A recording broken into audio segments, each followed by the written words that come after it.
La reunión había ocurrido 8 meses antes del atentado contra Miguel Uribe, en una mansión privada con vista al Mar Caribe en Cartagena.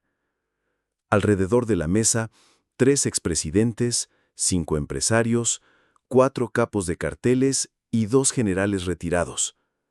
El tema de conversación: cómo eliminar a Miguel Uribe antes de que sus investigaciones destruyeran a todos los presentes. Esa noche, Óscar Naranjo reveló la grabación completa de la reunión donde se planificó todo. La transmisión final comenzó a las 7:30 de la noche desde las murallas históricas de Cartagena, con el Mar Caribe como fondo y la ciudad amurallada iluminada creando una atmósfera de cierre épico. Era la 15ª y última transmisión de la serie que había cambiado para siempre la historia de Colombia. Escándalo en Cartagena, anunció Naranjo con la solemnidad de quien está cerrando un capítulo histórico. Esta noche, desde la ciudad donde todo comenzó, revelo la grabación de la reunión secreta donde la élite más poderosa de Colombia planificó la muerte de Miguel Uribe y el asesinato sistemático de la democracia.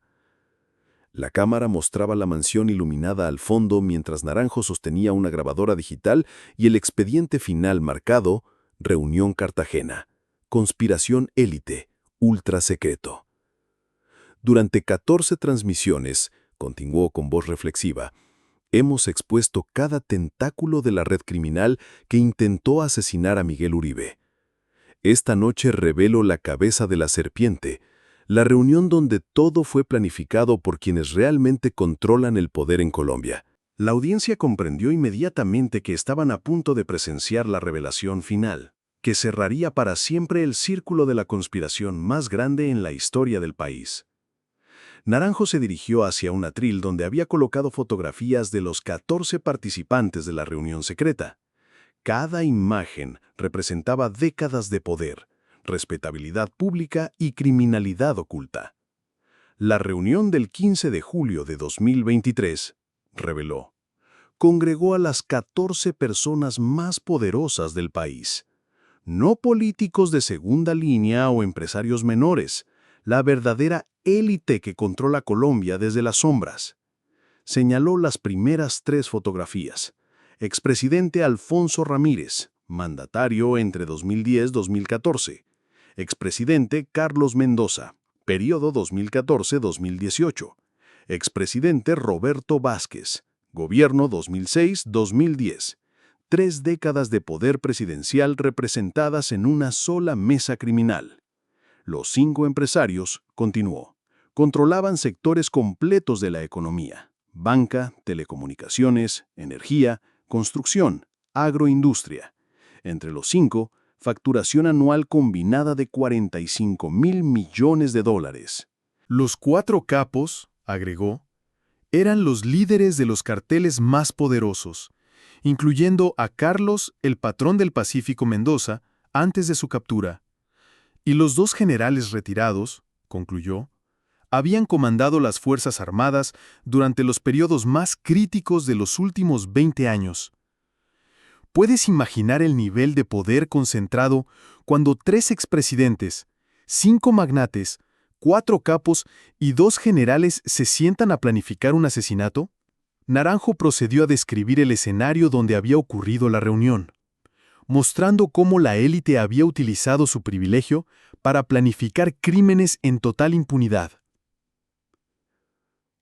La mansión Villa Esperanza, explicó, mostrando fotografías aéreas, propiedad del empresario Eduardo Salinas, ubicada en el sector más exclusivo de Cartagena, 15.000 metros cuadrados, 47 habitaciones, helipuerto privado, muelles para yates, sistema de seguridad militar. Pero lo más importante, continuó, es que la mansión había sido diseñada específicamente para reuniones ultrasecretas, salones blindados contra escuchas electrónicas, generadores independientes, comunicaciones satelitales encriptadas, personal de seguridad con protocolos militares. Durante años, reveló, esta mansión había sido el lugar donde se tomaban las decisiones más importantes del país. No en el Congreso, no en la Casa de Nariño, en Villa Esperanza, Cartagena. La sofisticación del lugar revelaba que las conspiraciones de élite eran rutinarias, no excepcionales. La reunión del 15 de julio, agregó, había sido planificada durante 3 meses. Cada participante llegó en jet privado, con documentación diplomática falsa, siguiendo protocolos de seguridad que superaban los utilizados para cumbres presidenciales. Naranjo activó la grabadora digital y se preparó para revelar el contenido de la reunión que había cambiado el destino de Colombia. Lo que van a escuchar, advirtió, es la grabación completa de 4 horas y 37 minutos, donde la élite más poderosa del país planificó no solo el asesinato de Miguel Uribe, sino la destrucción sistemática de la democracia colombiana. Esta grabación, explicó, fue obtenida por Carlos Mendoza, el testigo que fue posteriormente asesinado. Había logrado infiltrar un sistema de grabación en la mansión durante una visita previa como contador de Eduardo Salinas. El primer fragmento comenzó con voces reconocibles de los expresidentes. El problema del socialista de Cali ya no puede posponerse más. ¿Qué tan grave es la amenaza? Tiene documentos que pueden derribar a todos los que estamos en esta mesa. ¿Qué tipo de documentos? Conexiones financieras entre nuestras empresas y operaciones de lavado, registros de reuniones como esta, evidencia de coordinación entre gobierno y carteles durante nuestros mandatos. La gravedad de las revelaciones era inmediata. Opciones políticas ya agotadas.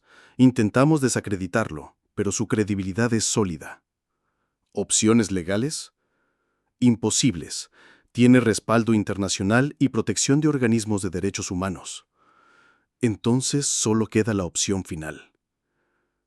La grabación continuaba con la planificación específica de la operación que meses después se convertiría en el atentado contra Miguel Uribe. Necesitamos un plan que sea imposible de arrastrar hasta nosotros, decía una voz empresarial. Tengo una propuesta, intervenía uno de los generales. Utilizamos la red internacional que hemos estado construyendo durante años. Dmitry Volkov puede coordinar una operación que parezca completamente ajena a intereses colombianos. ¿Costo? $500 millones. Aceptable. Cronograma. 6 meses de preparación. Necesitamos tiempo para infiltrar su seguridad, mapear sus rutinas, coordinar con operadores locales. La planificación era militar en su precisión. ¿Y si falla? Tenemos planes de contingencia. Infiltración en hospitales, eliminación de testigos, manipulación de investigaciones, campaña de desinformación. ¿Responsabilidades específicas? Los expresidentes manejan la protección política. Los empresarios proporcionan financiamiento y logística. Los carteles aportan operadores y rutas. Los generales coordinan con elementos militares corruptos. Pero Miguel Uribe no era el único objetivo. La grabación revelaba una lista completa de personas que la élite había marcado para eliminación.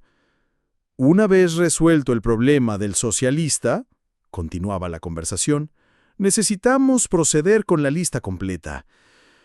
¿Cuántos objetivos adicionales? 89 líderes sociales, 23 periodistas, 15 jueces honestos, 7 fiscales incorruptibles. Cronograma: 18 meses para completar la limpieza, 5 eliminaciones por mes para no generar alarma. La frialdad con que planificaban el genocidio de la democracia era escalofriante. Objetivo final: control total del Estado. Con los elementos honestos eliminados, podemos implementar el proyecto de país que hemos diseñado. Narcoestado corporativo con fachada democrática. Modelo: combinación de oligarquía rusa, narcoestado mexicano y corporocracia estadounidense. Democracia electoral sin oposición real. Naranjo reveló entonces los detalles financieros completos de la conspiración, mostrando la magnitud de recursos que la élite había comprometido para destruir la democracia colombiana. El presupuesto total, explicó, era de $2.3 mil millones distribuidos en 18 meses. No era solo el costo de asesinatos, era la inversión en capturar completamente el Estado colombiano. La distribución de costos era específica y calculada.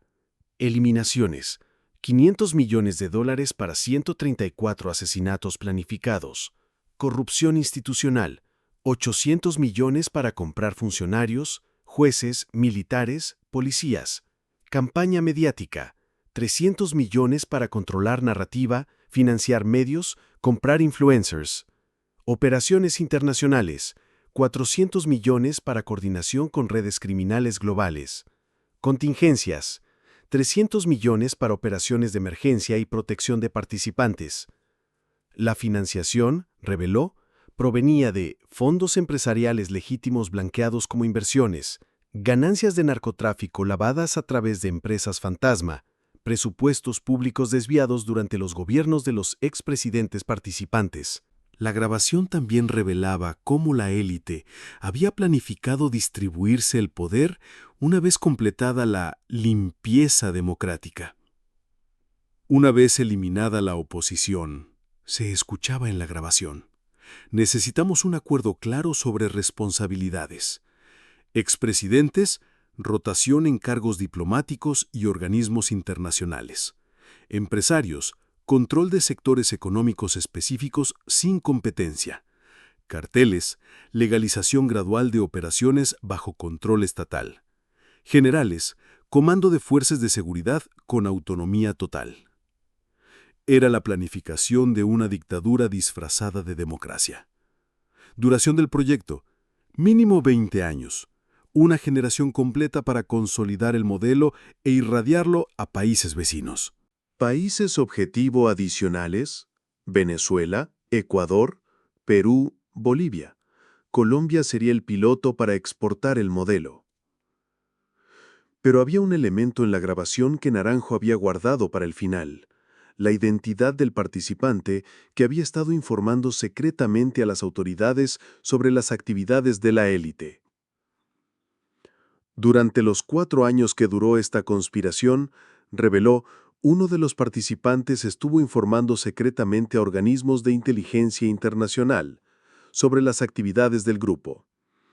Esa persona, continuó, proporcionó información que permitió rastrear transferencias financieras, identificar operadores criminales y finalmente obtener la grabación completa de la reunión. General retirado Héctor Salinas, anunció mostrando su fotografía, hermano del coronel que expulsamos por espionaje ilegal, había estado trabajando encubiertamente para agencias internacionales durante toda la conspiración. La revelación era impactante.